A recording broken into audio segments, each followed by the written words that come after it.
My companion and I were on our way to a new restaurant on Church Street that had gotten good reviews. To get there, we had to pass one of the few nightclubs in Nashville, and as we were walking by, the front door suddenly swung open to let two guys out. Through the open door, we saw an impersonator dressed as Madonna on stage. My companion looked up at me. I don't understand. Why do they want to do this? Instantly, my thoughts returned to Mickey and Beth. 24 months ago, Brooklyn. I hate the bar scene, exclaimed I. Another search for female companionship had just ended in failure.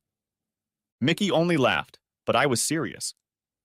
I'd been in a bar in Soho for less than an hour when some drunk girl abruptly turned around and spilled 2 glasses of beer on my shirt and pants. She apologized incoherently, and the bartender handed me a clean towel, but it was no use. There was nothing left for me to do but go to bed early and go back to my apartment. Riding the subway in this condition was so humiliating. No one would sit next to me. They must have taken me for a pissed-up waif. I could hardly stand the smell myself. When I finally reached my stop, I got a lot of stares at the station. People who ride the subway don't look at you, at least not directly, but I was still aware that I was attracting attention. I just hoped that no one I knew would be around. It's very rare to see anyone you know in New York City, but I figured I was just lucky today. When I finally made it to my apartment, I barely managed to get my keys out of my soaked pockets. Mickey must have heard me because the door suddenly opened and he was standing there, filling the entire entryway. "Well, aren't we having a party?" he exclaimed cheerfully. I didn't really appreciate his humor, but you don't really want to gape at a guy who's 6 feet tall, even if he's a drag queen. I moved to the Big Apple 18 months ago, fresh out of engineering school. I have a master's degree in computer science with a specialization in security systems.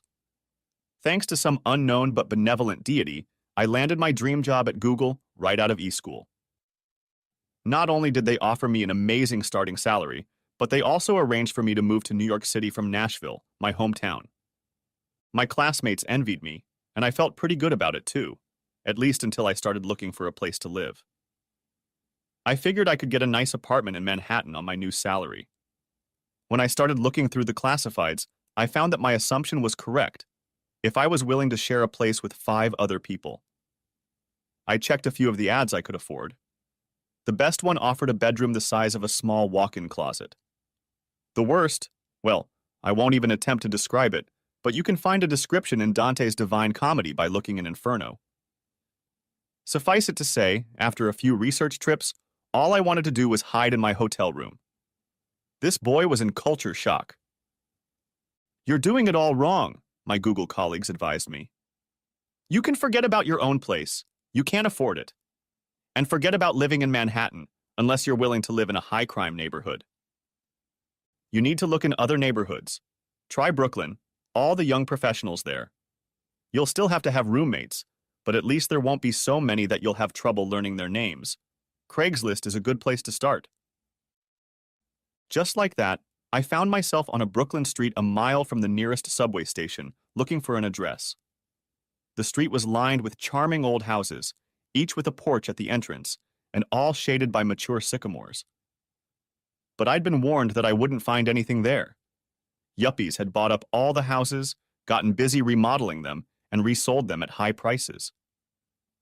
I could buy a mansion in Nashville for what one of these remodeled brownstones was worth.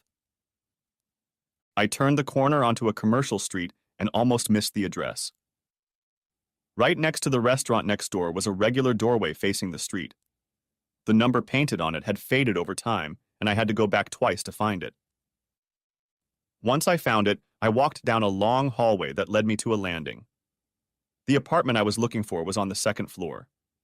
The ad sounded good, and the rent was high but affordable. When I responded to the email with the ad, I was given an appointment to see the apartment and meet the tenants, Mickey and Beth. I wondered if they were a couple, but the ad said 3 bedrooms. As I knocked on the door, I saw an eye in the peephole looking at me, and then the door opened and a slender, attractive young woman in a skirt over a bathing suit stood before me. I thought. Perhaps it's not so bad. Are you Peter Morrison? She asked gruffly. Yes, I'm Peter, I replied. And you must be Beth. I'm here to see how things are going with the apartment lease. She frowned slightly when I spoke, and I wondered if my southern accent was interrupting her, but she only gestured for me to come in. I started to ask her a question, but she waved me away. You need to talk to Mickey. We walked out of the short hallway into a decent-sized living room. Sitting on the couch was a man I assumed was Mickey.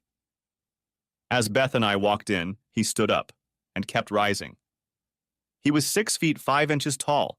Even in a room with a high ceiling, he towered. I became worried. If he had a temper or was difficult to get along with, he could be an intimidating roommate. But I relaxed as he politely started showing me around, pointing out the various attributes of the place. And it was great, more beautiful than anything I'd seen so far. I guess the unassuming entrance deterred developers and lowered rents. At any rate, I liked the place. I was even more excited when I saw the sleeping quarters. The apartment originally had 2 bedrooms, but the larger one had been divided into 2 smaller rooms. To my surprise, Mickey and Beth wanted me to take the larger bedroom. The reason for their generosity became clear when they explained what my share of the rent would be, 60% of the total. Nevertheless, I could afford it, and it seemed like a real opportunity that I was seeing for the first time. When we got back to the living room, however, I realized that my decision wasn't necessarily a big deal. They started asking me about my job, background, interests, and lifestyle. I patiently answered their questions, but it really felt like I was being interviewed to join some exclusive club. After another 20 minutes, Mickey suddenly stood up and started strutting around. Even though he was at the other end of the room, I still felt like he was towering over me.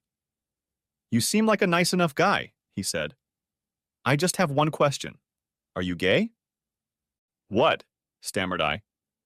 No, of course not. I wondered what I had done to give him that impression. Oh, he said. That's too bad. Beth and I looked at them both in surprise. This man who looked like he could play soccer and a graceful young woman who looked like a dancer were gay? Then I noticed that they were both looking at me, clearly waiting for my reaction. I realized that if I wanted to live in this apartment, my next words would be crucial. I'm not gay, I repeated, but I hope you won't judge me for it. They looked at each other. Then Mickey burst out laughing, and Beth smiled cheerfully.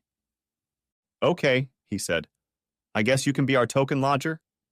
After that, we all relaxed and they welcomed me into their little home. Turns out I was right about Beth. She was a dancer. Of course, that wasn't what she did for a living. Her full-time job was as a waitress in an upscale Brooklyn restaurant. By day, she spent long hours in a dance studio or auditioning for Broadway musicals. She landed a few roles in the chorus, but they weren't lucrative enough to pay her rent. But an even bigger surprise was that Mickey was also a dancer, only he danced at the club as a female impersonator. I went to see him a couple times, and there was something about this huge man in makeup, dress, and heels that was both hilarious and convincing. On weekends, he was a regular at a Greenwich Village club, and during the day, he worked as a barista at Starbucks. I soon realized that even though I was thrilled when I came to see their apartment, they were both desperate for a roommate, especially someone who could pay more than half the rent. So we began to feel comfortable with each other. Soon I was used to seeing Mickey in lipstick and eyeshadow. And if Beth occasionally had a woman over to stay the night, I politely ignored her in the mornings when I made myself breakfast. As for me, I think in Beth and Mickey's eyes, I had become something between a pet and a zoo animal. I'm exaggerating, of course, but they were genuinely fascinated by me for several reasons. For one, I was straight. Their last 2 roommates had been gay, so a straight male was new to them. Added to that was the fact that I was a native Southerner, a creature they had seen on TV but had never met in real life. My Southern accent constantly amused them both. All in all, it was a learning experience for the 3 of us. Working at Google was also a learning experience. There were highly intelligent people working there, full of energy and ideas. I considered myself pretty smart when I graduated from engineering school, but at Google, I quickly realized that I was just one of the crowd. For the first few months, I felt like an imposter. I didn't know people, I didn't know procedures, and I felt like I was running at the tail end of the herd trying to catch up with everyone else. But gradually, I started to contribute to the team I was assigned to, and after 6 months, I thought I would do well. One of my requirements in my new job was periodic trips to the company's headquarters in California. Visiting Google's headquarters in Mountain View was exciting at first, but after a few trips, the novelty quickly wore off. A direct flight from JFK Airport to San Jose takes about 6.5 hours. With a tailwind, the return flight usually takes about 5 hours, but 3 hours are lost due to time zones. So by the time you make your final approach over Jamaica Bay, it's usually very late. Still, they're waiting for you in the office by 9 the next morning. As a result of all this, my personal life has suffered. Or at least it would have suffered if I had a personal life. The stereotype of an engineer is the nerd who is a bit meticulous. I'd like to think I'm the exception that proves the rule. Not that I was voted most outgoing on campus, but I was definitely socially active during my undergraduate years, or at least as active as I could be while still getting excellent grades. I didn't find my soulmate, but I was actively looking for one. All of that came to a screeching halt in May of my senior year. My parents were driving down the highway for graduation when a drunk lost control of his car, crossed the dividing lane, and crashed head-on into them. They were killed instantly. At the age of 21, I suddenly found myself alone with the world. And I had already been accepted to graduate school for engineering, but there was no way I was going to get in that fall. Instead, I spent the next 9 months in a daze, making funeral arrangements, attending the trial of a drunk driver who miraculously survived, settling and mourning my parents. Except for occasional dinner invitations from sympathetic friends of my parents, socializing disappeared from my radar screen. MIT was sympathetic. They held me back until the following year, when I was finally able to pull myself together. By then, I had sold the family home and closed a chapter of my life in Nashville. I would miss my friends and familiar surroundings, but I was glad I was able to get my mind off the sad memories of my hometown. I headed to Cambridge. At the Massachusetts Institute of Technology, I immersed myself in my studies, only occasionally going out for a beer with my classmates. And since the male-to-female ratio among engineers was very unbalanced, I had few opportunities to meet people. By the time I graduated, I was more than ready to reconnect, and I hoped that moving to New York would allow me to do just that. The city was teeming with attractive young women, I had heard, and I assumed I had good prospects. I was wrong. It wasn't that there weren't plenty of available women. They just weren't what I was looking for. For starters, many of them were older than me, often by 10 to 20 years. In principle, I had no problem with older women, but the main characteristic of those I met was an aura of urgency. They were looking for a potential husband and didn't want to waste any time. I was often invited to share a bed with them, and that was fine, but the conversations after the fun usually revolved around my future plans, thoughts of children, and other uncomfortable questions I wasn't prepared to answer. Of course, in addition to those too eager to have fun, there were plenty of women my age. Unfortunately, most of them I encountered seemed to be on their way to becoming alcoholics. The women I encountered in bars were halfway to intoxication by the time I struck up a conversation. The ones I asked out seemed to need a couple of stiff drinks before they could relax. Parties seemed like just an opportunity for them to get drunk as hell. My encounter with a drunk woman in Soho who gave me a beer bath was the last straw. Complaining about your personal life to a gay drag queen might seem like a waste of time, but Mickey and I had become friends, so when I got home in the early evening and changed, he listened patiently as I poured out my frustrations. When I finally took a breath, he shook his head.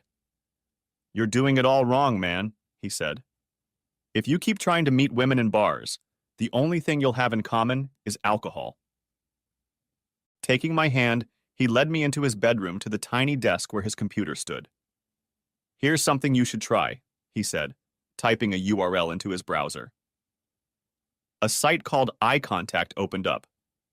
"A computer dating service?" I asked doubtfully. You've got to be kidding me. No, kid. You've got it all wrong, Mickey assured me. Sure, a lot of services are pretty cheesy, but this one is different. I know some of the guys who work there. I looked at him skeptically. In the end, I let Mickey talk me into giving it a try. Hell, I thought. It can't be any worse than what I've been going through lately. Mickey was right when he said this service was different. The first difference I noticed was the cost. The initial fee for an annual membership was much higher than I expected. What kind of ripoff is this? Protested I, turning to my huge friend. Don't you get it? He asked. It's an elite site. They purposely set their rates high to prevent hit and runs. Yeah, but it's too much to pay for a service I haven't even seen advertised, I replied. Exactly, he said smugly. They're not targeting the mass market, they're targeting a more exclusive clientele. Maybe I was tired, or maybe there really wasn't much sense in his argument. Whatever the case, I entered my credit card information and pressed enter, hoping I hadn't thrown money away. And the next screen brought up a questionnaire that I was to fill out. But where other services ask you to describe the perfect woman, as if any of us really know her until we see her, eye contact asked questions about me, my background, my job, my interests. I had taken several psychological tests before, and these questions seemed similar in nature. While I was working on the seemingly endless questionnaire, Beth came into the room and studied my answers over my shoulder. That's about what I expected, she muttered reproachfully. I wondered exactly which answer she disapproved of, but since Beth seemed to disapprove of men in general, it was hard to tell. In any case, when I reached the bottom of the screen and pressed enter, I suddenly realized I was done. The next requirement was a photo. I didn't have any pictures with me, but Beth hid in her room and came back with a digital camera. She fiddled with my hair a bit, adjusted a few lampshades to improve the lighting, and took a few pictures. While she reviewed her work, I tried to peek over her shoulder, but she waved me away. Well, I demanded, how do I look? Almost human, she snapped back. Nevertheless, she downloaded one of the pictures to my computer, and when I looked at it, I decided it wasn't too bad. I then downloaded it to include it in my eye contact profile. An instruction box appeared, prompting me to save the profile. When I looked at it perplexed, Mickey said, "That way, you can review your responses in the future and make changes if you want to." That made sense, and I saved a copy on my hard drive. So now what? I asked. Just wait, Mickey advised. It's about to get cool. After a minute or two, the profiles of 3 women suddenly appeared on the screen. Each had a picture with a headshot and a brief description underneath. My eyes widened. All 3 women were very attractive, and a cursory scan of their profiles indicated that they might indeed be interesting to meet. The bottom half of the screen asked me to view each of the women's profiles and then rate them on several criteria, including appearance, general interests, and overall attractiveness. I clicked on the first one. This was going to be fun. As I was ranking, I heard Mickey and Beth whispering behind me. I also heard a few chuckles. As I filled out all 3 questionnaires, the screen asked me to rate each woman in terms of dating suitability. Tell me which one you would most like to ask out on a date. Damn, I thought. All 3 look way better than most of the women I've met lately. But I dutifully looked through each one to make sure of my preferences. When I finally arranged them in 1, 2, 3 order, I heard Beth speak up behind me. I told you, pay up, asshole. Mickey fumbled in his pocket and pulled out a $5 bill, which he reluctantly held out to her. How do you do that? He asked her. You're not only gay, you're not even the same sex. Beth only smiled serenely. While this little interaction was going on, I kept my eyes on the screen to see what would happen next. Nothing happened. I turned to Mickey again. So here's the deal. How do I get in touch with her? When do I get her number? I asked. You don't, he said with a smirk. They're just models. They're not real. Before I could get upset, Mickey directed me back to the monitor. A new screen displayed a message for me. Thank you for passing the initial screening. Within 24 hours or less, eye contact will provide you with profiles of 3 users who best match your tastes and interests based on the information you provided.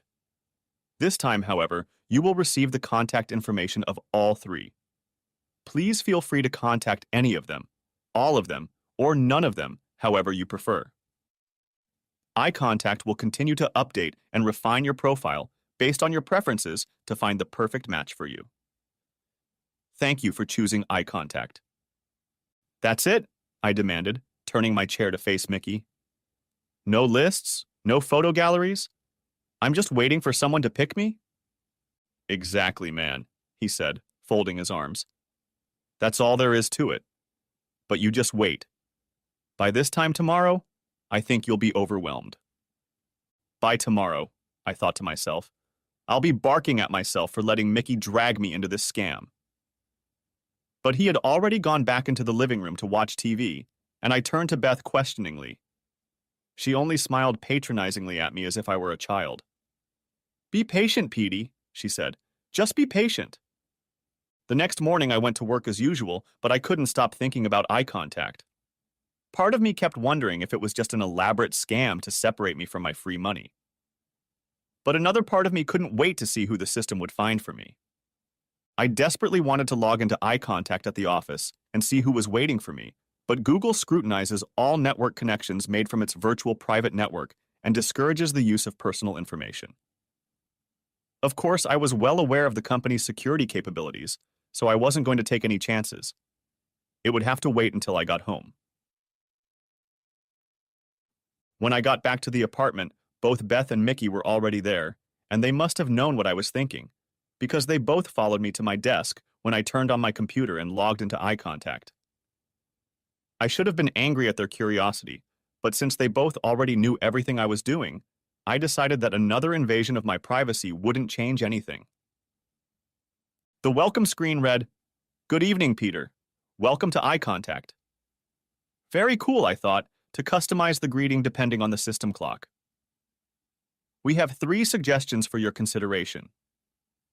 The first was chosen to be a red-haired girl with a very cute face. Judging from her profile, she worked as a copywriter at an advertising agency on Madison Avenue. Very nice, I thought. Sounds like she'd be really interesting to meet. I clicked on the second selection and saw a tall brunette photographed in front of an oil painting.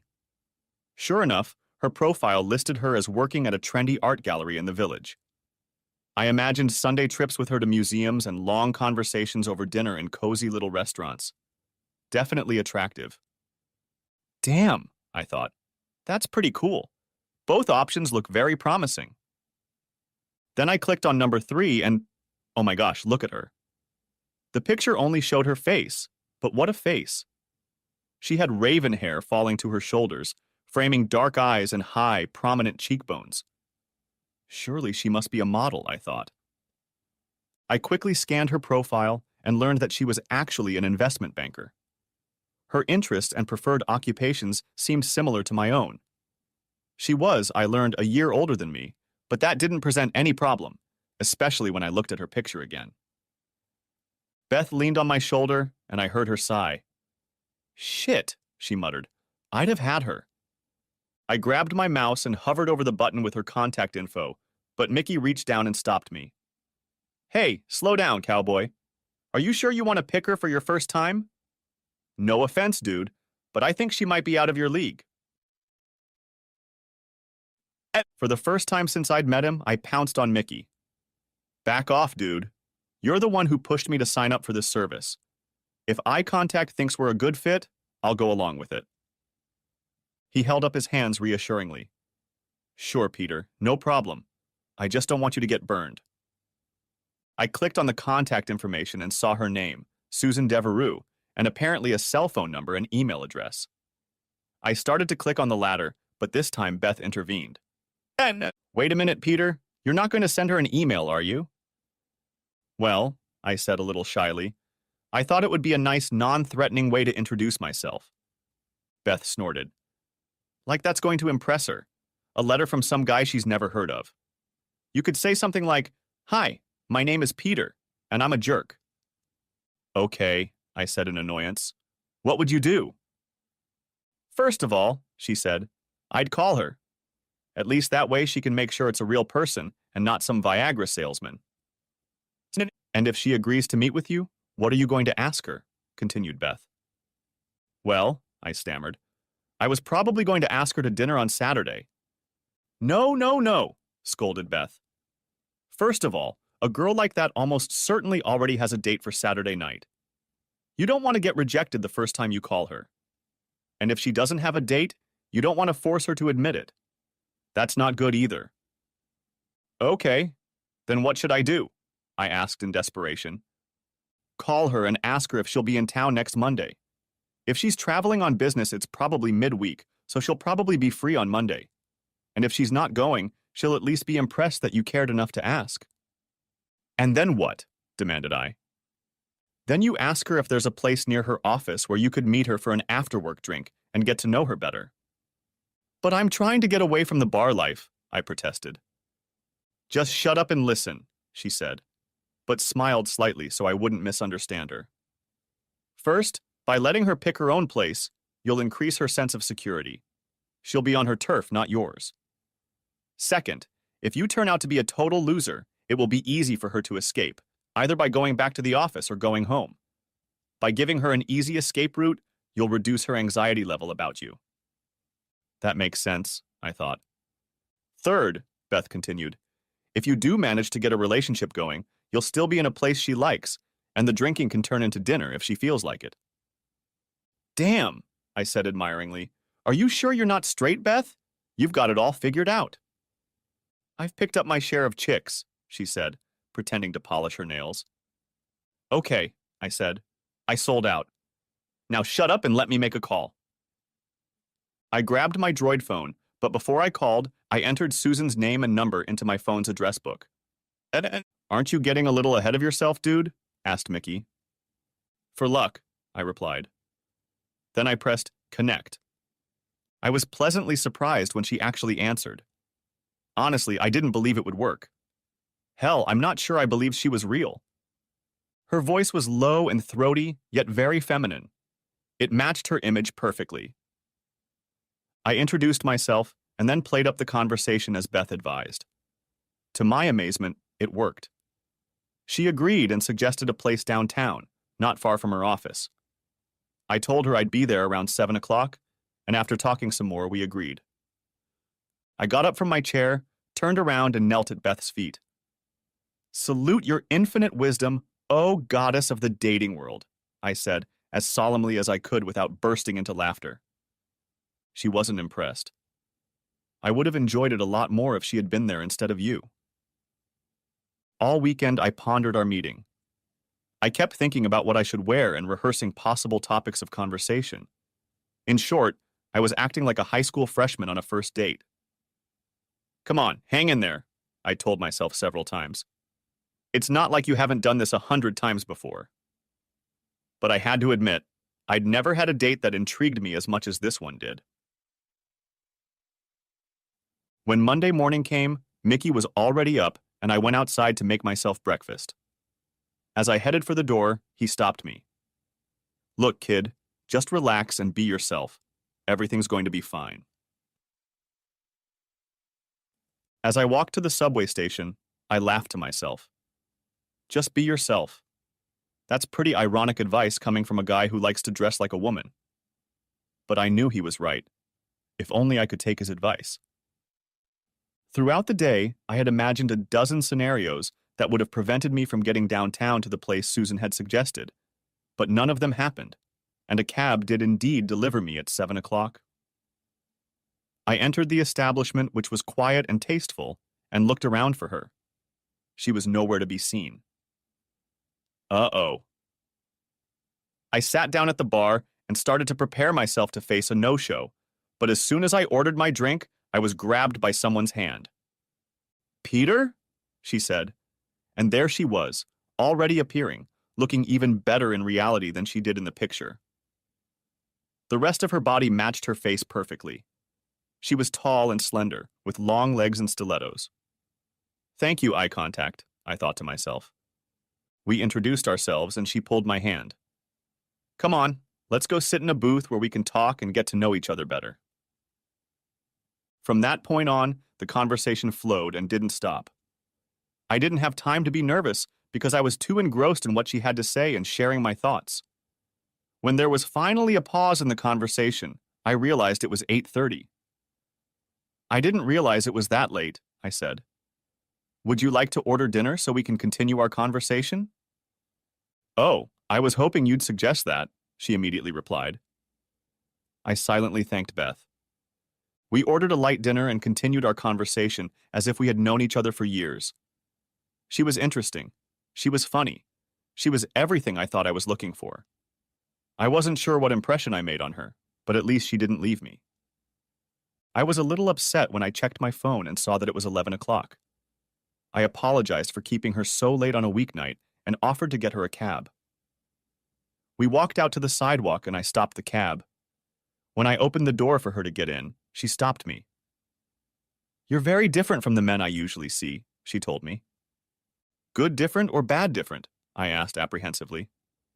A good difference, she said with a smile. I decided to try my luck. Good enough for you to want to do it again someday? I asked. Definitely, she replied. Call me next week. With those words, she kissed me on the cheek and slid into the cab, the hose on her long legs glistening in the light of the street lamps. I got home around midnight, but I'm not sure exactly how I got there. Maybe I caught a cab, or maybe I just levitated the whole way. What a marvelous evening. Showing incredible restraint, I waited until Monday rather than Sunday of the following week to call her.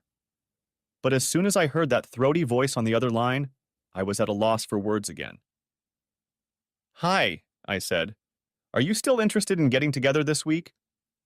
And immediately mentally kicked myself. That's no way to sound decisive and confident, I thought. Sure, she said. Let's do it. I thought I detected a less than enthusiastic note in her voice. Nevertheless, she didn't refuse. What day is good for you? I asked. I mentally kicked myself again. Good for you. You just let her know you don't have anything else going on in your life.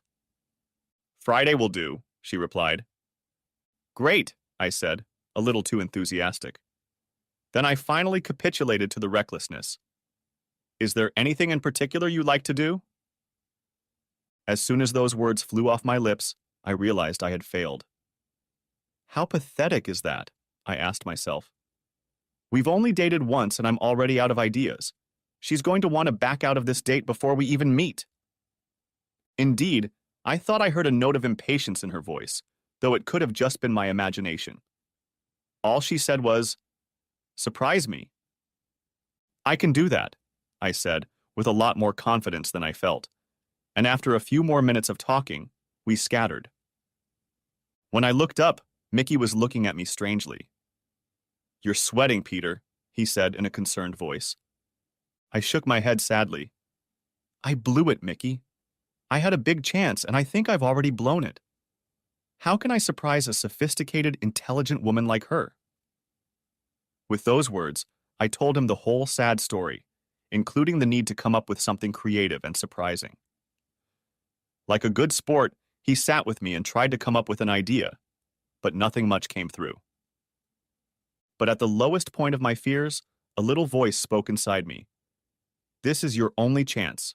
Go big or go home. And in that moment, I decided that if I was going to strike out, I was going to go for it with a swing. Then it hit me, and I turned to my huge friend. Mickey, you have to help me. He listened to my request, and a wide grin appeared on his face. Okay, Peter, I'll do it. It'll be fun. I can't promise you it'll work out, but I can promise you she won't forget you. I decided that was all I could ask for. On Thursday, I called Susan again to remind her of our date. Meet me outside your office, I told her, and we'll start there. Where are we going? She asked. It's a surprise, I said. Remember? Susan came down from the office around 6:30 the next evening, and I met her in the lobby. Giving her a quick kiss on the cheek, I walked her to the sidewalk and then caught a cab. Once we were seated, I leaned back in the seat and told the cabbie, Grand Central Station. Susan looked at me strangely. I just smiled at her. Once we arrived, I led her through the main concourse and up the stairs to the mezzanine. We found some chairs overlooking the convention and settled into them. After sitting like that for a minute or two, Susan couldn't hold back any longer. "What are we doing, Peter?" I glanced at the big clock below us, then smiled at her. "People watching," I said. "Don't you like people watching?" She stared at me. "Well, yes," she agreed. "But—" "Take that guy, for example," I interrupted her, pointing to a tall man in a fedora and a long coat that reached almost to the floor. He was walking in our direction, and after reaching a point almost directly below us, he suddenly stopped. As the crowd of people around him continued to walk by, he removed the backpack he was wearing and set it on the floor. Opening the top of the backpack, he climbed inside and began fiddling with the contents. Suddenly, a rhythm echoed through the hall. Then we heard Lady Gaga's voice singing, "My mom used to tell me when I was little, we're all born superstars." She twirled my hair and tinted my lips, in the glass in her boudoir. As soon as those words were spoken, the stocky figure suddenly stood up to her full height and threw off her coat and hat, exposing a platinum blonde wig and a silver lame dress shod in high-heeled shoes. Despite the bright red lipstick and false eyelashes, there was no doubt that this impossibly tall blonde was a man. It was Mickey. He started dancing to the music, somehow keeping perfect timing despite his 4-inch heels.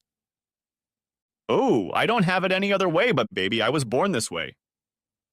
We saw many passers-by stop and stare at Mickey. Suddenly, in one concerted movement, about 20 of them dropped their coats to reveal matching costumes. Then they headed towards him and started dancing around him, singing along to the music. The song transitioned into a spoken part, and Mickey began to spin in a circle, wiggling his finger for the crowd's edification. "Don't be a drag, just be a queen.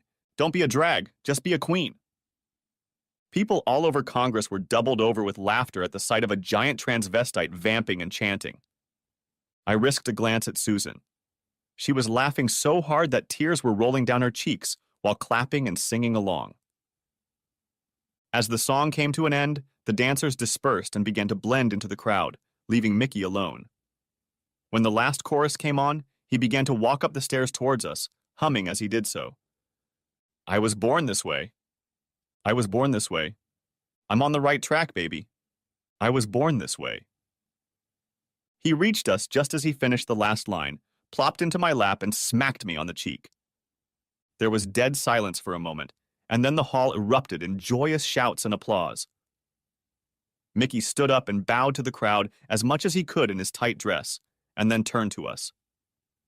"Susan," I said, "meet my friend Mickey. Mickey, this is Susan." Jimmy leaned over to kiss her cheek. "So, what do you think?" he asked her. "It was just amazing," she replied. "At first I couldn't understand what was happening, and then I couldn't believe it was really happening. I've never seen a flash mob live. What a thrill." Afterward, we went to Mickey's club, eating and drinking while watching the performances. Susan had never been there before and really enjoyed it. She was fascinated by Mickey and thought his friends were cute. She was laughing and smiling the whole time. When we got ready to leave, she put me in a cab and gave the driver an address on the Upper West Side. Once up on the floor, she rushed almost jogging to her door, opened it with her key, and dragged me inside. There were probably other people in the apartment, but I didn't have a chance to see or greet them as she pulled me into her bedroom and closed the door behind us. We collapsed on the bed and got down to it. The next morning, after we got dressed, she took me into the kitchen where her roommates were making brunch. I felt a little awkward. There was no way they couldn't have heard us. But Susan nonchalantly introduced me to Missy and Brianna, who seemed completely unperturbed by my appearance. After we ate, it was time for me to leave. Susan took the elevator down with me and stayed on the curb while the doorman hailed a cab. She kissed me goodbye and then looked intently into my eyes. "Last night was wonderful. All of it. Call me." I had no problem promising to do so. As I was getting into the cab, she leaned over and said, "Surprise me again." Then she turned to go back inside, and the cabbie drove off into traffic. Thus began our affair. The intervals between our meetings rapidly decreased until my trips to Mountain View and her trips to Boston were the only interruptions. The degree of commonality between our interests and tastes was truly remarkable. I considered writing a review for Eye Contact. If there was any downside to our relationship, it was the self-deprecation I felt about having to seek out new experiences to surprise Susan. She enjoyed them and always looked forward to the next one. I tried to diversify them. One day I took her to Fort Tryon Park on the Hudson River to see the cloisters. Everyone who lives in New York went to the Metropolitan Museum of Art, but surprisingly, few people visit the cloisters, which is a branch of the Metropolitan Museum of Art. She loved the art on display at the museum, but she loved walking through the gardens and colonnades even more. She thinks it's a magical place. Another time I surprised her by taking her on a Circle Line boat cruise around Manhattan. She had never done that before and really enjoyed playing tourist. I think we were the only passengers on board that day who spoke English. Beth helped me get tickets to an avant-garde dance performance. The music was very strange, and I had no idea what the dancing meant, but Susan loved it, and I got big points for taking her along. As time went on, I started spending more and more time at Susan's apartment. In essence, we were living together. Her roommates were so used to seeing me that they paid almost no attention to me. Sometimes, though, I caught them making snide remarks when they thought I wasn't around. Of course, I took Susan to my place in Brooklyn, too, but she didn't feel comfortable there. I could understand that. Her apartment was much nicer and had more amenities, but it also seemed to me that she and Beth didn't get along. There was nothing hostile about it, but they never seemed to warm up to each other. I wondered if Susan didn't like Beth because she was a lesbian, or if Beth didn't like Susan because she was disappointed that Susan was straight. Hampton. One Friday afternoon, we rented a car and drove to the Hamptons to spend the weekend with her parents. As we pulled onto the Long Island Expressway, I became increasingly nervous. I knew Susan's parents were fairly well-to-do people, and I wondered what they would think of me. My anxiety didn't diminish when Susan told me to turn onto the paved driveway that led to an oval curve in front of a mansion that could only be called a mansion. I fully expected to see Jay Gatsby coming out of the door. "Mom, Dad, we're here!" Susan called out as I dragged our bags into the front hallway. Mr. and Mrs. Devereux came out of the back room at her voice and greeted their daughter lovingly before shaking my hands. Mrs. Devereux, please call me Elaine, was a tall, attractive woman, although she had clearly put on weight and had undergone several plastic surgeries. She took my hands lightly and exchanged air kisses with me. I tried not to touch her face. Walter Devereux was stocky, but he looked like he'd been that way all his life. His thinning hair, slicked back, was graying, giving him the appearance of a distinguished man. Though he was well into his 60s, his handshake was firm. The trip was a long one, and since we stopped for a snack along the way, it was quite late by the time we arrived. So after a short conversation, we were escorted upstairs to our bedrooms. Susan went to her old room and I was escorted to the guest bedroom. Mrs. Devereux informed us that breakfast would be served at 8 o'clock in the sunroom. Then they wished us good night. Susan giggled and waved and then disappeared into her room. I prepared for bed, wondering what the next day would bring. Before I could turn off the light, the bedroom door opened and Susan slipped in. She was wearing a nightgown, and she threw back the covers and lowered herself down beside me. "Should we do this?" I asked anxiously. "What if?" There were no words after that. It doesn't take much imagination to realize what happened next. When I woke up the next morning, I was alone in bed. Checking the time, I found it was 7:30, so I hurriedly got up, showered and shaved, remembering Mrs. Devereux's breakfast schedule. At 5 minutes past 8, I found myself in the sunroom, a large glass-walled room that overlooked the pool. "It's good of you to join us," Mr. Devereux said, and I wasn't sure if he was welcoming me or reproaching me for being late. Over breakfast, which I thought could have easily fed twice as many people, Walter outlined the plans for the day. "I thought we might enjoy a light lunch by the pool today. Then we'll take a drive around the neighborhood so Susan can see how much has changed. In the evening, we'll have dinner at the club." I was disappointed. Sure, I had nothing else to do, but I had hoped to be able to spend time with just Susan. However, that did not appear to be the case this weekend. After a leisurely breakfast, Walter and Elaine gave us a tour of the house and grounds. When we arrived last night, I immediately realized the house was huge, but as we walked down the long hallways and huge rooms, I was amazed. Their dining room alone was bigger than my entire apartment in Brooklyn. If they walk through this place regularly, I thought, how can they gain weight? After the tour, we all went back to our rooms to change. I pulled on an old pair of shorts and a t-shirt, then headed barefoot across the lush grass to the pool. This time, only Walter beat me to it. He was shirtless, and his potbelly hung over the top of his swimsuit. He positioned himself under the cabana in the shade, and under his arm was a large jug of what I recognized were screwdrivers. Then the ladies appeared. Elaine in a one-piece suit designed to hide her extra weight. Susan in a bikini capable of arousing a dead man. I was a little surprised that she had chosen such a daring outfit to appear before her parents, but they only smiled indulgently at their daughter and made themselves comfortable. It soon became clear that the pool and tanning bed were for the ladies. While they sunbathed there, Walter and I stayed under the cabana, sipping screwdrivers. He was already finishing his second, and I was finishing my first. While we were relaxing, he started talking about the current political situation. I was a guest, and I'd like to think a fairly intelligent person, so I kept my mouth shut and just listened. Politically, I consider myself a moderate person, maybe a little right of center. As I listened to Walter, I realized that he was somewhere to the right of Genghis Khan. He went on at length about what was wrong with the country and what needed to be done to fix it. I just sat in silence while he ranted, occasionally biting my tongue on some of his outrageous statements. At one point, I mentally pictured introducing him to Mickey and Beth and had a hard time suppressing a laugh at that unlikely scene. Because of the warm sun and more alcohol than I usually drink, I found myself becoming quite drowsy. Apparently, I wasn't the only one, because after snacking on the canapes we had brought, we all headed inside for an afternoon nap. I had only planned to take a nap for a few minutes, but when I woke up, I was surprised to find that it was already the middle of the day. When I got dressed and went downstairs, Walter, who didn't appear to be the least bit affected by the screwdrivers he'd drunk, sat us down in his Jaguar XJ and started giving us a tour of the neighborhood. Most of the conversation was directed at Susan.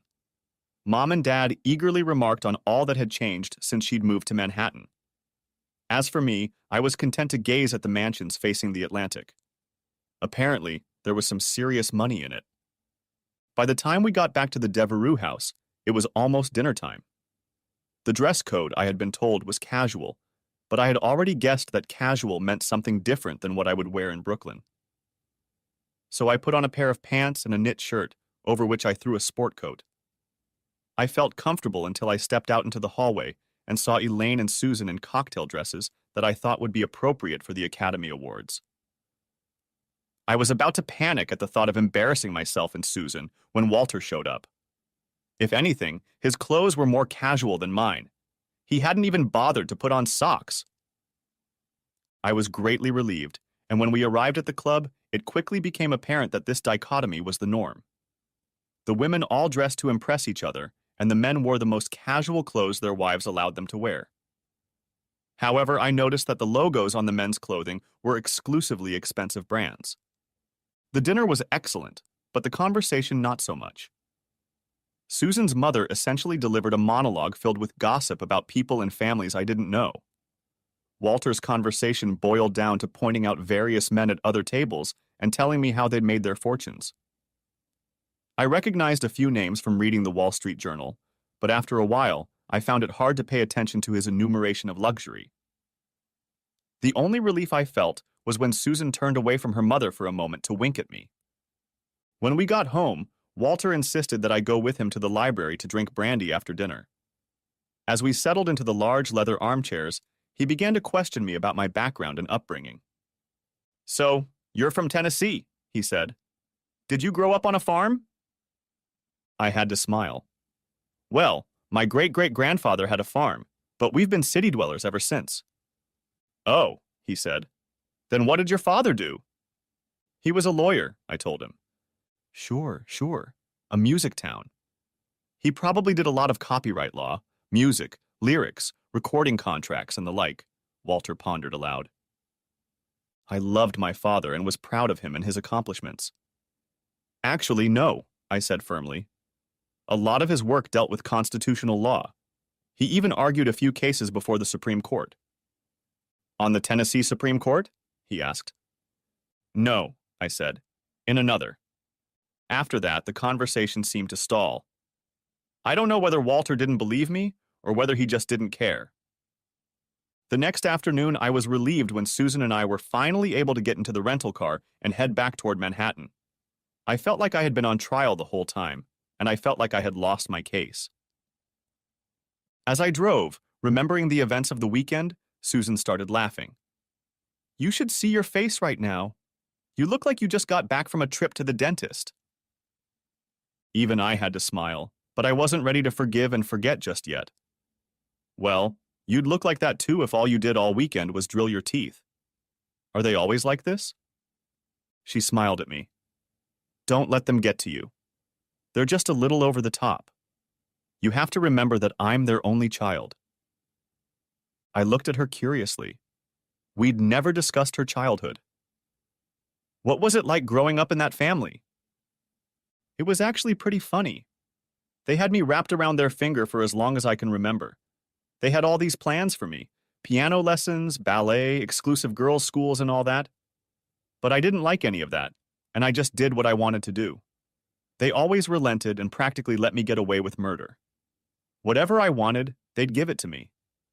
I was pretty spoiled, she said with a laugh. I remember they wanted me to go to high school at some stupid boarding school for young ladies.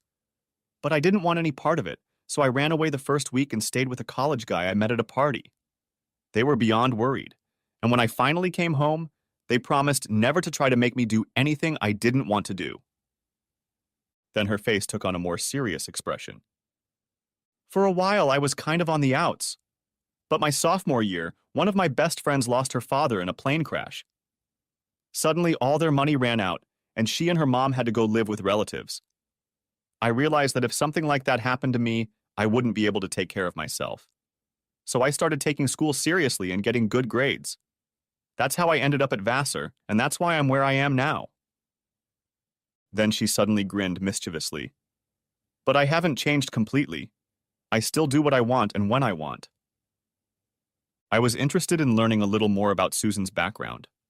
I thought her story explained something about her character. But I was still tormented by the exam I'd been subjected to that weekend, so I steered the conversation back on track.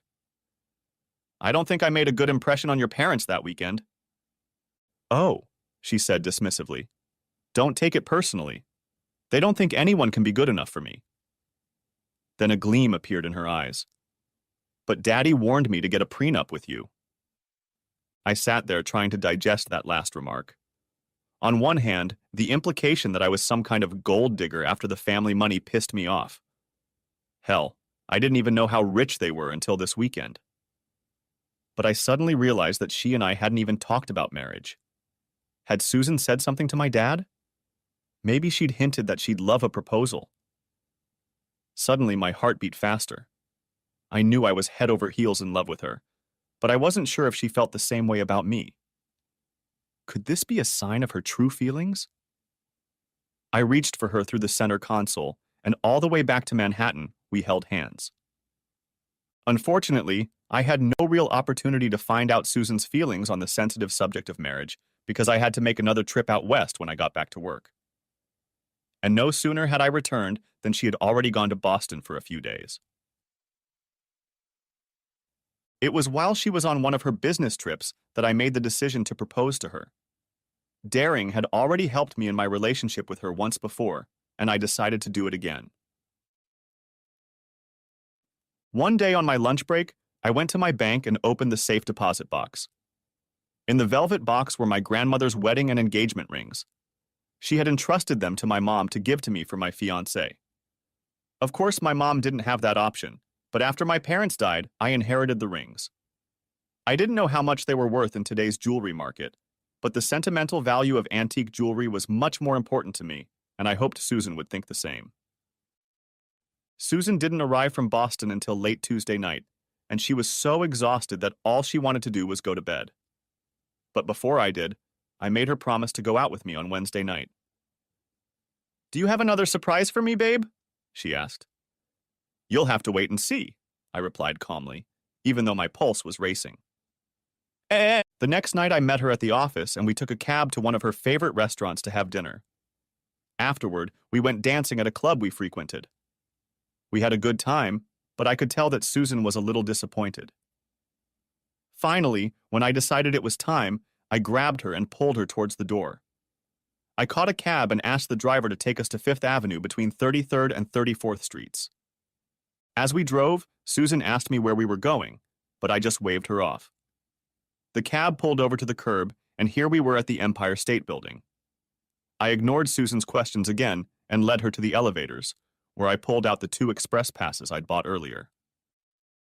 We walked silently up to the observatory on the 102nd floor. Susan was clearly waiting for an explanation, but I said nothing. We went to the observation deck, and I invited her to come to the fenced edge of the building. She looked out at the sea of lights that was Lower Manhattan, and then turned to me again.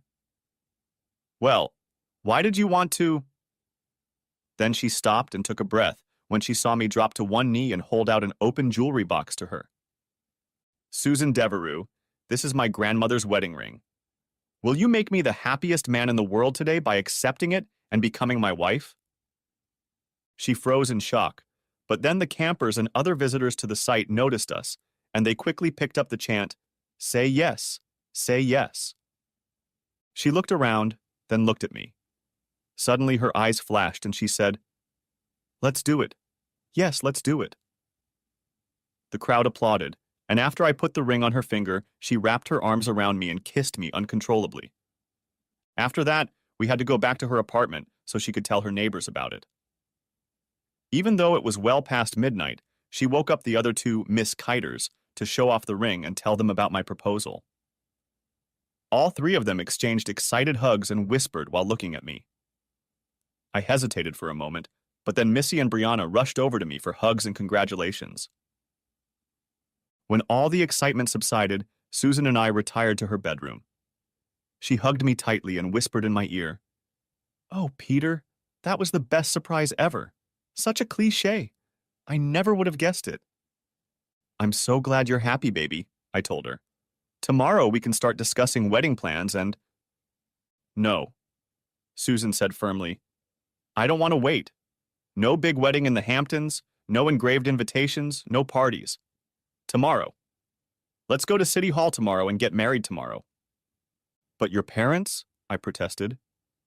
"No," she repeated. "I want to do it now. It'll be great, Peter. Get engaged today and married tomorrow. It's just perfect. Don't worry about my parents. They'll get over it." And that's how we ended up at the Manhattan Marriage Bureau at noon on Thursday. Of course, we learned that to get married in New York, you have to stand in lines and fill out a lot of paperwork, although they now have computerized kiosks that make it easier. After asking all the questions and paying $35, we learned about the mandatory 24-hour waiting period. But that didn't dampen Susan's enthusiasm one bit. "It's even better this way," she said. "We can get married tomorrow afternoon, and Missy and Brianna can come and be my bridesmaids." She had the chisel between her teeth now, and there was no stopping her. To tell you the truth, I didn't mind at all. I would be happy to take part in any ceremony that would make Susan happy, but if she was willing to forego a formal wedding, so much the better. I had no close family members who would be offended by not attending my wedding, and I knew my friends would be just as happy after reading about it on Facebook. But I specifically called Mickey and Beth, and they both promised to come. So on Friday afternoon, after taking time off work, I arrived at the bridal bureau in my best suit and tie, with Mickey and Beth brought along as witnesses. We arrived a few minutes early, and I had the pleasure of watching Susan take the stage. It was obvious that she wasn't sticking to tradition. She was wearing a black dress instead of white, and a large hat pulled over one eye. Brianna and Missy flanked her, each wearing identical white dresses. How they managed to coordinate their outfits, I'll never know, but it seemed to me, and probably many other onlookers, that the three of them could have starred in a music video as well as a wedding. The ceremony itself was very short. After all, the clerk's office has a schedule to keep. After we solemnly vowed to leave everyone else behind, I kissed my new bride, and the deed was done. I heard a loud pop and saw Beth holding the bottle of champagne she had brought with her. I was surprised to see tears in her eyes, but I guess all women cry at weddings, even lesbians. We needed to get out of the way to give the next couple a chance to get married, so we walked out into the hallway. No one had realized to bring champagne glasses, so we just drank from the bottle in celebration. When the excitement subsided, Mickey walked in with the keys to the zip car he picked up for me. We all walked out to Worth Street, where the car was illegally parked, and I helped my new wife get in. As we pulled away from the curb, Susan carelessly tossed a bouquet of flowers out the window and into Beth's astonished hands. I guess it's one of those old superstitions that won't come true, I laughed. Niagara Falls. As I drove west toward the Holland Tunnel, Susan turned in her seat to face me. "Where are we going?" she asked. "Just be patient," I told her. "It's another surprise." I had already told her to pack a bag for the short honeymoon, but I hadn't told her where we were going. I was determined to surprise her again since she liked them so much. We headed north on I-81 and made it to Syracuse before turning west on I-90. It wasn't until we got to Buffalo that Susan realized where we were going. "Oh my gosh," she said, bursting into laughter. "We're going to spend our honeymoon in Niagara Falls." She guessed right. It seemed to me that the only way to transcend the cliché of a marriage proposal atop the Empire State Building would be a honeymoon in the self-proclaimed honeymoon capital of the world. Susan loved the idea. She couldn't wait to tell Missy and Brianna where we were going. But she was even more excited when she found out where we would be staying. I went on the website looking for the perfect place, and I was sure I had found it. When we stopped under a heart-shaped neon sign that read, "Vacations for Lovers," she laughed out loud. And when the greasy bellhop unlocked the door to our room, she could barely contain herself. It was a honeymoon suite with an in-room jacuzzi and a huge heart-shaped bed covered in pink satin sheets. "It's perfect," she screamed. "Absolutely perfect." Despite the long weekend, we had a wonderful honeymoon. We got out of that ridiculous bed to see Niagara Falls and Horseshoe Falls, and even got soaked riding the Maid of the Mist under the spray. Even though Niagara Falls is dirty and over-commercialized, the area around to Lake Ontario is beautiful, and we enjoyed driving through the countryside. Manhattan. We were tired but happy as we made the long drive back to Manhattan. Once back at the apartment, we unpacked and fell into bed. After a long weekend of honeymooning, sleep was the only thing on our minds. "Good night, Mrs. Morrison," I whispered, cuddling her head. "Thank you, baby." "What a wonderful surprise," she murmured as she drifted into sleep. When we woke up the next morning, Missy and Brianna had already left for work. I had purposely taken another day off to not only rest, but also to move clothes and other things. As I was getting the load into the apartment, it seemed like a good time to broach a potentially touchy subject with Susan. "When are Missy and Brianna going to move out?" I asked. "Why would they want to?" she asked. "Well," I stammered, "now that we're married, I just assumed they'd—" "Oh no," she said. "I can't ask them to leave. Where would they go?" I had no ready answer to that question. "But wouldn't they hate it if we lived here together?" I asked, trying to find a convincing argument. "No," she replied dismissively. "You and I have practically been living together for months now, and it hasn't been a problem. Besides, the three of us were together back in college. We can't stop now." I didn't really like her answer, but I decided to remain silent. It was clear to me that while Susan loved excitement and surprises, she wasn't particularly fond of change. I hoped that in time she would change her mind, or we would move and the problem would resolve itself. The idea of having two Nubian women living in a New York apartment with my wife might have seemed like a teenager's dream, but the reality was quite different. In fact, they both acted as if I wasn't here. I don't mean that they were rude or hostile, just that they went about their daily lives as if nothing had changed. It wasn't unusual for them to strut around the apartment in their underwear, and while I enjoyed the sight, they showed no seductive intentions. Rather, I was a new piece of furniture to them, to which they quickly became accustomed. At meals, we had intimate conversations.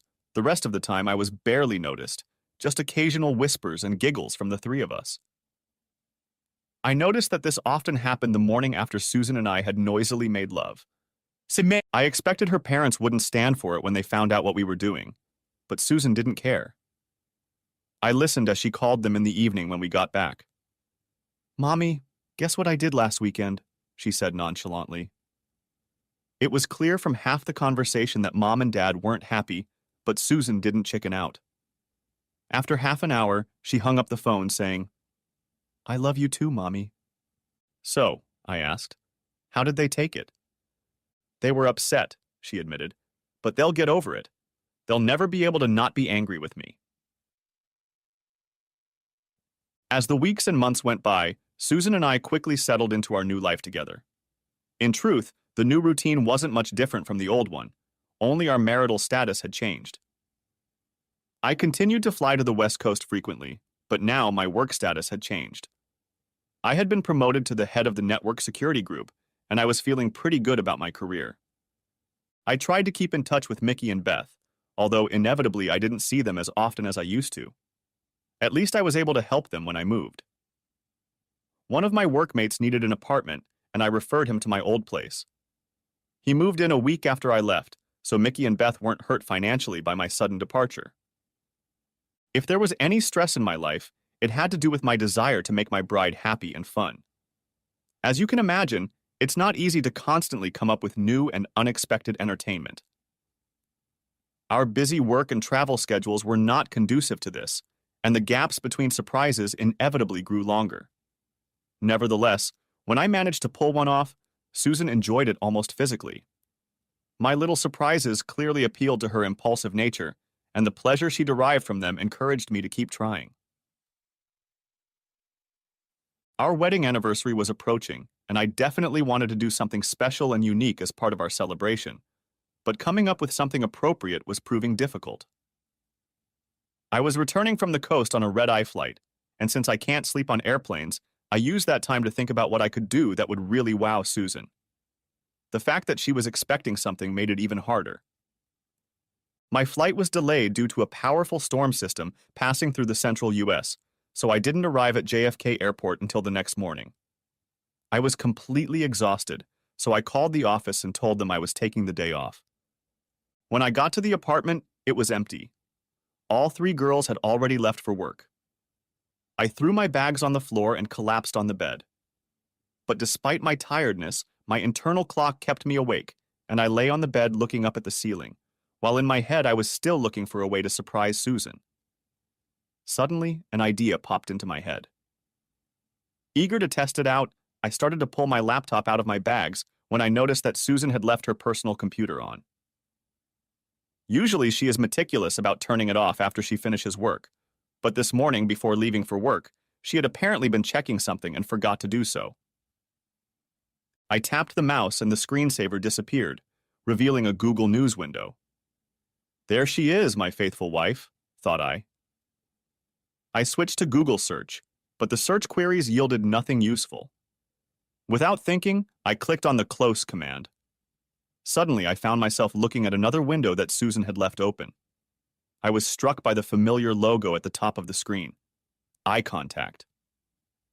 I wondered why Susan would want to go to the eye contact page. Underneath the eye contact banner was a box that read, "Thank you for renewing your annual eye contact membership. We look forward to introducing you to exciting new prospects that match your interests and desires." I sat stunned. It couldn't mean what I thought it meant. Surely she wasn't looking for other men. I quickly opened her basket to see what I could find there. It was empty. She had emptied it recently, perhaps even this morning. I went back to her browser and clicked on the Show All Downloads button. As I expected, the screen was blank. If there were any downloads there, she had obviously moved them to the recycle garbage can and then emptied it. But I knew the Google Chrome browser well and knew that clicking the Clear All button doesn't actually delete downloads. So I went back and opened the Windows Downloads folder, and aghast. It was filled with profile after profile from iContact. She had downloaded dozens of them. I displayed them in date sequence. A quick glance showed that there was a new profile about every 2 weeks. I switched to looking at file names, and the profiles were sorted alphabetically. Sure enough, on the M list was Morrison. I clicked on it and saw the picture Beth had captured of me almost a year ago. I went back to looking at the date sequence. The earliest profiles were from before I had even met her. To my horror, the most recent one was dated yesterday. I opened it, and a handsome, red-haired stranger was staring at me. I was about to close the form when I noticed that this person did not live in New York, but in Boston. Susan was supposed to fly to Boston tomorrow. Some part of me kept urging calm. There must be some innocent answer, some reason why this didn't mean that what the other part of me, the part that was sick and tormented, feared was true, that my beautiful bride was seeing other men. For a moment, I thought I was going to get physically sick. My stomach twisted and twisted, and if I really needed to induce vomiting, I wouldn't be able to make it to the bathroom because I had no strength in my legs. Gradually, however, a calmness came over me, and my stomach calmed down. I regained my ability to think and began to consider what to do next. In my heart, I knew the answer, but when confronted by Susan, I needed hard evidence. And the first thing I did was to get a flash drive out of my briefcase and copy all the profiles stored in Susan's downloads folder and transfer them to my laptop. I then returned Susan's computer to the state it was in when I got home. I then booted up my own computer and used it to search for detective agencies. Finally, I tidied up the apartment so that there was no trace of my stay. Walking out onto the sidewalk, I called the detective agency I found. Yes, they told me, one of their operatives would be happy to meet with me. Arriving at the agency, I experienced a vague disappointment. I half expected to see some rundown and smoky place with detectives with the last names Spade and Archer. Instead, the reception area I entered would have been quite appropriate for a law firm, and the detective who came out to greet me was a well-dressed woman. Despite her corporate appearance, Miss Martin's calm, professional demeanor put me at ease, and I told her the whole story. She took extensive notes, and when I mentioned the latest profile, she took a thumb drive from me and copied the files from it to her computer. She also copied Susan's profile, which was still on my laptop. Finally, she looked up from her notes. So, Mr. Morrison, what exactly do you want us to find out for you? I had already decided. At this point, all I really need is to find out what Susan is doing in Boston tomorrow night. If my suspicions are correct, that will be enough. If not, we'll move on. She nodded. Very well, we should be able to give you a full report on her activities by tomorrow afternoon. As I left the agency's office, I was impressed with their professionalism. I also appreciated the fact that Miss Martin didn't jump to any conclusions or try to allay my concerns. Her approach was completely businesslike. The facts spoke for themselves. From the lobby of the building, I called Susan and was grateful when I got her voicemail. Hey babe, just wanted to let you know that I'll be stuck in Mountain View for a couple more days. Hope you get to Boston safely. I'll see you Friday afternoon. Love you. That last lie didn't come easy to me. Then I made another call. Mickey, can I come see you? And I don't know what my face looked like, but when Mickey and Beth saw me, they sat me down on the couch and Beth gave me a comforting hug. Then it all came spilling out. What I had found, what I was afraid of, and what I had done about it. Mickey was horrified and couldn't believe it, but Beth just shook her head. I knew she never really loved Susan, and looking back, I think she was right. We discussed possibilities and made plans until they both had to go to work. Everything, of course, depended on what the detective agency found. But if Mickey was still holding out hope, Beth had no doubts, and unfortunately, neither did I. And it turned out that their other roommate was out of town, and I stayed the night in his bed. The next day, I got up and went to work as usual. It was strange to walk the old route and take the same subway after such a long break. Early in the morning, I got a call from Miss Martin at the detective agency. She said I could come by for their report in the afternoon if I wanted to. I told her I'd be there at 3 o'clock sharp. Riding up in the elevator after lunch, I experienced waves of conflicting emotions. One moment, I felt like a patient headed for surgery. The next moment, I felt wings of hope on my face, urging me to believe that this was all some silly misunderstanding on my part. I didn't have to wait long to find out which one was right. As soon as I sat down in Miss Martin's office, she reached into her desk and pulled out a printed report bound in one of those very homemade covers. "Mr. Morrison," she said without preamble, "I regret to inform you that your suspicions about your wife were well-founded. Our Boston operative had your wife under surveillance from the moment she descended in the hotel elevator yesterday morning throughout the workday, and then returned to the hotel after she left the office." I flipped through the report and saw a picture of Susan in the hotel lobby. She was wearing one of her business suits. The time on the photo was 6:30 p.m. The detective went on to say. She then went up to her room, apparently to freshen up and change her clothes. About an hour later, she returned to the lobby where she was met by her companion for the evening. I turned the page and saw Susan emerging from the elevator in a halter-style dress. That's a lot of cleavage for a business dinner, I thought glumly. Turning the next page, I saw her dinner companion. It was the same red-haired man I'd seen in the eye contact profile.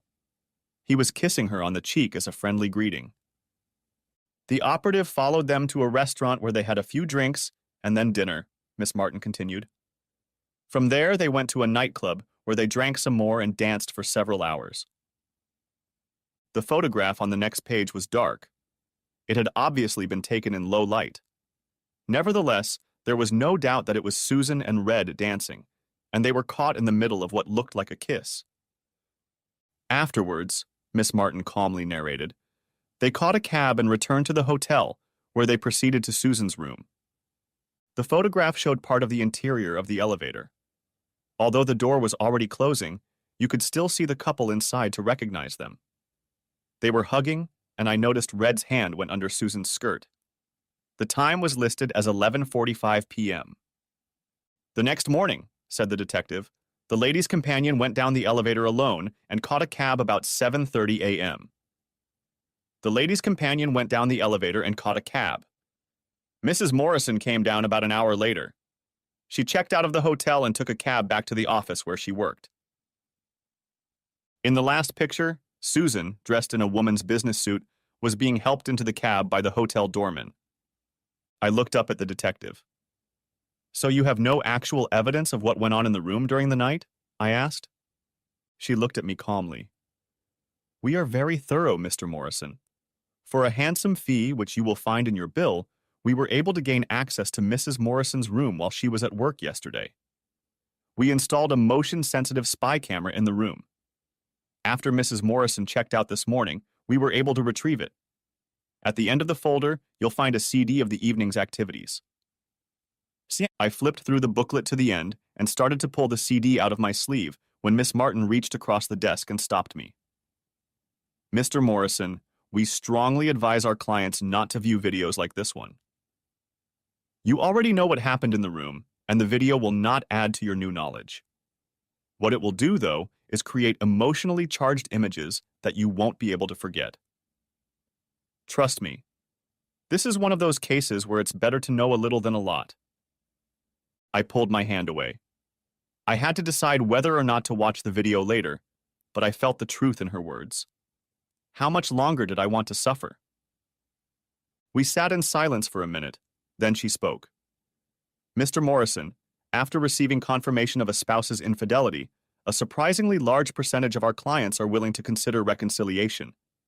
Do you think you might be inclined to do so? I didn't have to think about the answer. Absolutely not. For one thing, we haven't even been married a year, and she's already sleeping with other people. How can I forgive that? Secondly, this wasn't some sudden affair. She chose this guy and got involved with him. And worst of all, I know damn well he wasn't the only one. There were 37 profiles in her computer, and I'll bet she had fun with every one of them. Miss Martin was not discouraged by my outburst. I understand, Mr. Morrison. If I were in your shoes, I would feel exactly the same way. But I had to ask. She paused. Now let me ask another question. Do you have legal representation? No, I shook my head. I guess I haven't grown up to it yet. Truth be told, I didn't even know any lawyers. In that case, I'll be happy to refer you to a lawyer we've worked with many times in the past. He is honest and reasonable. Besides, he has the advantage of being in the same building. I figured the detective agency must get some sort of commission or fee for every client they referred to an attorney, but frankly, I didn't care. I was on assignment now, and I needed to hurry. Can you get me an appointment with him today? I asked. I returned to Brooklyn in the evening with a personal folder stuffed in an envelope and my new lawyer's business card. When I got to the apartment, Mickey had already left, but Beth had the day off and was able to listen to all the details. When it came to the disc, I was still hesitant whether to watch it or not. Beth surprised me. She volunteered to preview it and then advise me. She disappeared into her room, closing the door behind her. I had already washed my face and changed into jeans and a t-shirt when she reappeared. I was amazed to see tears in her eyes. She hugged me and said quietly, "Don't watch this. I can see how hurt you are right now. It will only make it worse." I decided to take her advice. There was no doubt about what I was going to do. Now the only thing I cared about was focusing on the details and getting it right. I didn't want any distractions. When Mickey returned, the three of us talked some more about what I was up to. I would have to rely on the two of them to keep everything organized and pay attention to detail, but they were already talking about it as if it was their plan, and I was just a fellow traveler. They seemed to take what happened to me to heart, and that really touched me. Columbus Circle. I returned to Susan's apartment on Friday afternoon with bags in hand, as if I had just arrived from the airport. When I unlocked the door and walked in, the three miscatchers were sitting on the couch, whispering and giggling. When I entered the room, Susan jumped up, ran across the room, and jumped into my arms, while Brianna and Missy giggled. "Oh, baby, I missed you so much," Susan exclaimed, kissing me frantically. Then she pulled away and looked at me slyly. "You know it's our anniversary this weekend, right?" she asked. "How could I forget?" I replied calmly. "And before you ask, yes, I do have a surprise for you, but you'll have to wait until Sunday to get it." Susan was so excited she even trembled. "Oh, I can't wait that long. Come on, baby, at least give me a hint. What are you planning?" "No," I said firmly. "My lips are sealed. You'll have to wait." The rest of the evening went fine, except that Susan kept whispering with Missy and Brianna while we relaxed in front of the TV. I guessed they were either speculating about what Sunday would bring or making comparisons between me and Red. Either way, I paid them no attention. When it was time to go to bed, Susan wanted entertainment, as she usually did when one of us returned from one of our trips. But given what I'd learned about her activities while in Boston, I figured I'd never touch her again. So when she started rubbing herself against me, I firmly pushed her away. "No, baby, not today, and not tomorrow. It's all part of the surprise. You'll just have to be celibate until Sunday."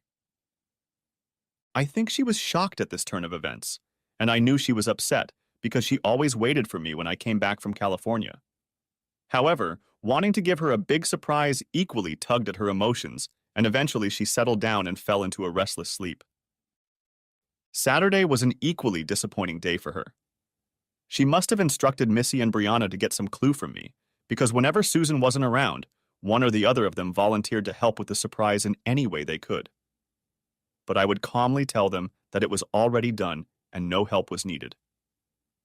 Then I further irritated them by informing them that they would be part of the surprise.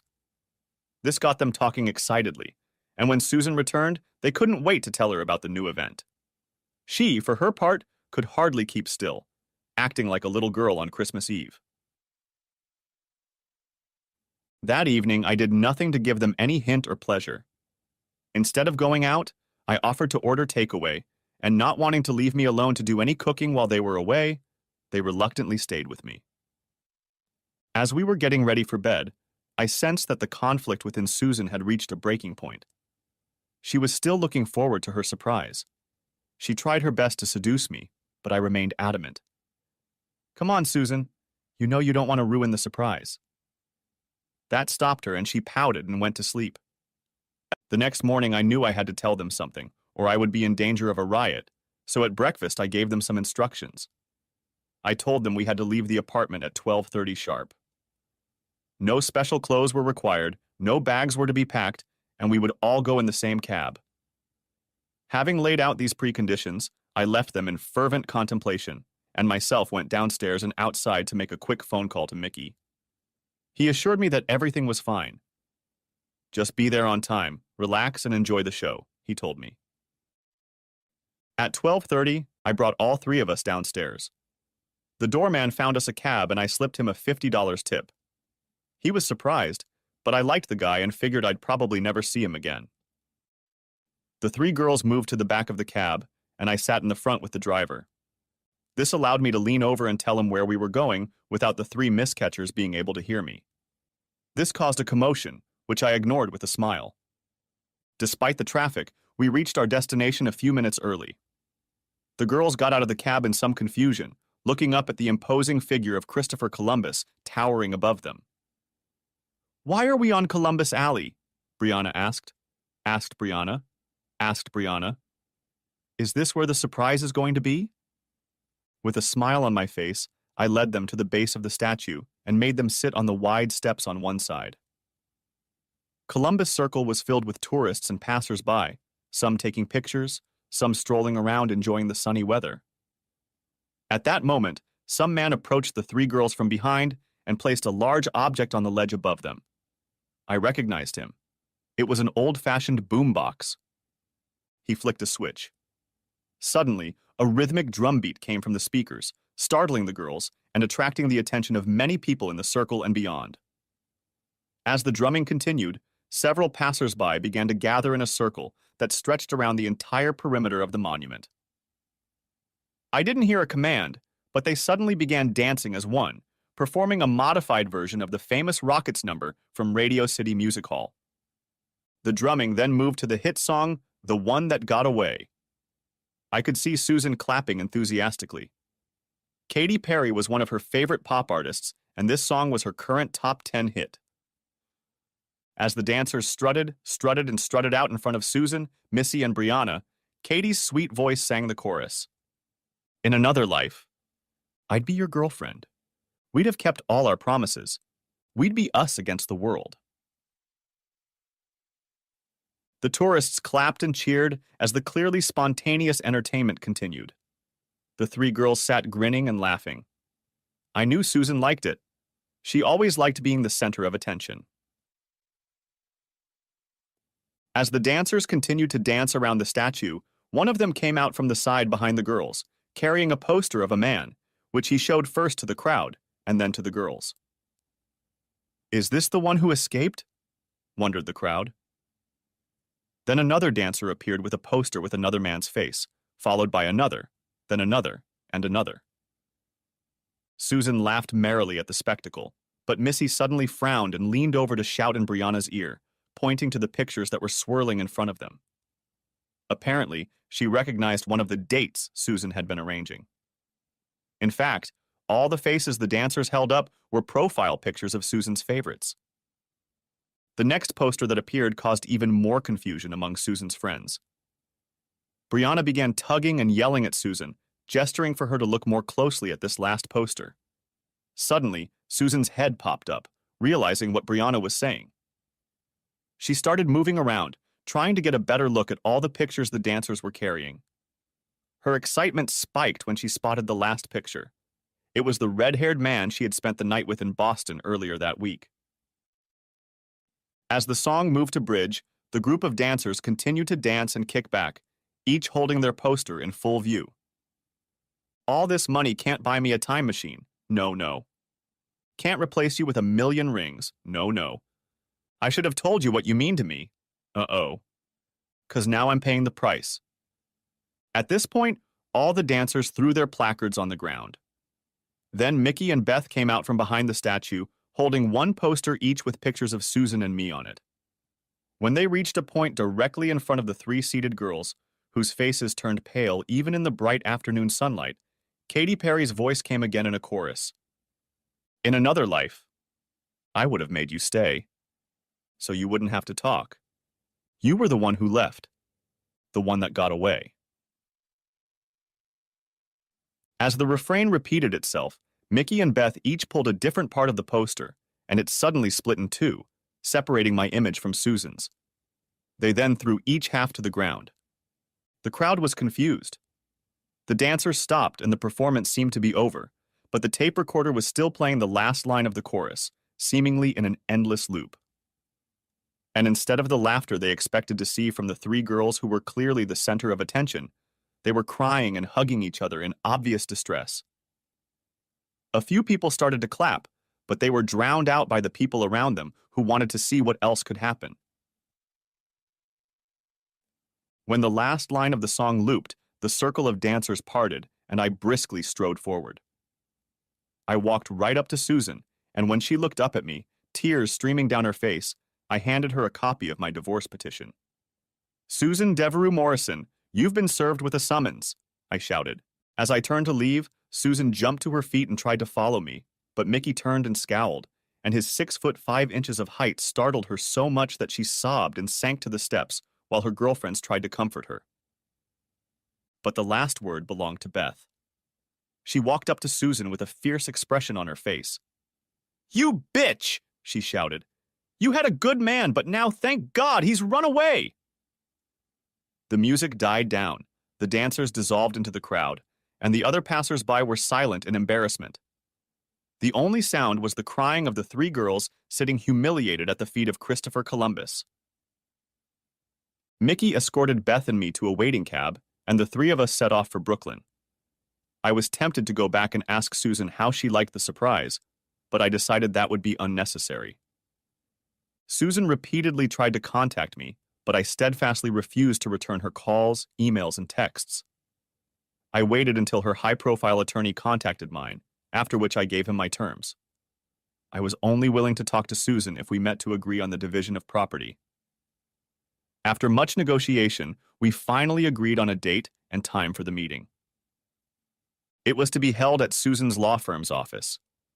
My lawyer didn't like it, but by then, he was already pretty unhappy with me. I didn't care. We were ushered into a conference room the size of Susan's apartment. I think my lawyer was intimidated, but I knew I was in control of the situation, so it didn't bother me. The only thing that surprised me was that Walter, Susan's father, was sitting next to my daughter. I should have known that, I thought to myself. Surely he must have had to bail her out of trouble more than once. When we were all seated, I looked across the table at them. Susan's lawyer was looking at me as if I were some strange bug he'd discovered under a microscope. Walter looked at me reproachfully. He couldn't bear the fact that I had hurt his precious daughter. As for Susan, she didn't want to look at me at all. Finally, Susan's lawyer spoke. "Well, Mr. Morrison, we are all gathered here today at your insistence to discuss the division of property in connection with the dissolution of this marriage. We have a proposal that I think you will find more than fair. Perhaps we should start there." My lawyer cleared his throat and began to speak, but I interrupted him. "Forget it," I said firmly. Walter Devereux leaned over to his daughter and tried to whisper in her ear, but I could hear him clearly. "I told you to make him sign a prenup." Her lawyer was confused by this exchange and tried to turn our attention to the proposed agreement. Once again, I was unsuccessful. "Drop it," I told him. I turned to Walter. "Mr. Devereux, I married your daughter for love, not money. I doubt a man like you is capable of understanding that, but my father raised me to believe that a man's honor is far more important than his wealth." Then I turned to Susan's lawyer again. "There are two things I want as part of the settlement, and if you agree to them, I will be very happy to conclude these negotiations without any other demands or conditions. I heard Walter mutter grudgingly to himself, "This is it. This is it." First of all, I want Susan to return my grandmother's wedding and engagement rings. They symbolize a commitment to share our lives together, leaving everyone else behind, and we all know now that Susan did not and never intended to make such a commitment. I watched as Susan put her head down on the table and began to cry. The second thing I need is 30 minutes alone with Susan, during which time she will promise to answer my questions truthfully. Give me those two things, and I will waive all other claims to this marriage.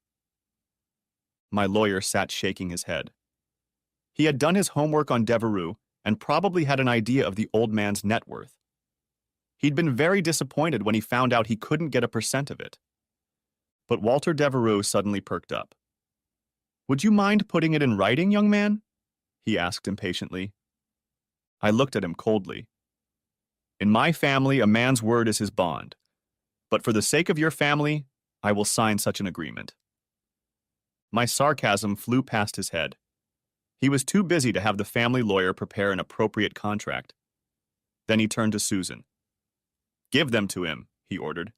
"Give him the damn rings and we'll get out of this mess." As she continued to sob, he patted her hand. "Damn it, baby. If they mean that much to you, Mommy and I will buy you new ones."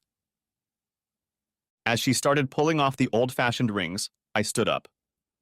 "Since we all seem to agree, I'd like everyone but Susan to leave the room. My 30 minutes will begin as soon as you leave." Walter looked at his daughter uncertainly, but then stood up and, grabbing the family lawyer by the arm, pulled him toward the door. "Write up that agreement immediately. I want his signature before he leaves the room." Everyone else left, and Susan and I stayed across the table from each other. I sat there for a minute, not knowing where to start. I had been thinking about it since that day at Columbus Circle, but now I didn't know where to start. In the end, I decided to just take it a step further. "When did it start, Susan?" I asked in a low, even voice. She looked up and realized what I meant. "I guess it never stopped," she said. "Eye Contact kept sending me profiles of all these hot guys, and I guess I just wanted to try them all." "But I thought you loved me," I said. "I did, Peter. I really did. But when we'd go out and you'd go out of town, I'd get bored and want to have fun. It didn't seem right to me to try alternatives, especially since I was sure you'd never find out." "So why did you agree to marry me if you had such feelings?" "Oh, Peter, it was so beautiful when you took me to the Empire State Building and proposed on the roof. I've never had a man who cared for me so much. It was all so exciting that I just decided to say yes. I knew Mom and Dad would be furious, but it just added to the thrill." I paused to digest what I'd said. "So how long was it after your honeymoon before you started eye contact again?" "Babe, I promised myself I'd be faithful to you after we got married. But then you had to go back to the West Coast, and it was boring sitting around doing nothing. Then I got a new batch of questionnaires from Eye Contact, and it reminded me how exciting it is to meet a new man for the first time. I really missed it, baby, but I didn't do anything about it because I didn't want to hurt you. Then I found out I had to move back to Boston in another week, and I realized Boston was a whole different world. I changed my Eye Contact profile to Boston, and of course they sent me a new batch of profiles. And when I went there..." Her voice broke. We both knew what she'd done. I tried to think back to the days immediately following our wedding. I remembered exactly the first trip to the West Coast after our honeymoon because I couldn't wait to get back to Susan. The timing of her first trip to Boston wasn't as clear, but I don't think it was more than a week or two later. Less than a month after our honeymoon, and she was already cheating on me. "So every time you went to Boston?" I left the question unanswered, and she only nodded guiltily. I decided to take a different route. "What about Missy and Brianna?" I asked. "Did they know?" "Oh, yes," she said. "We'd been together so long that neither of us had any secrets from each other."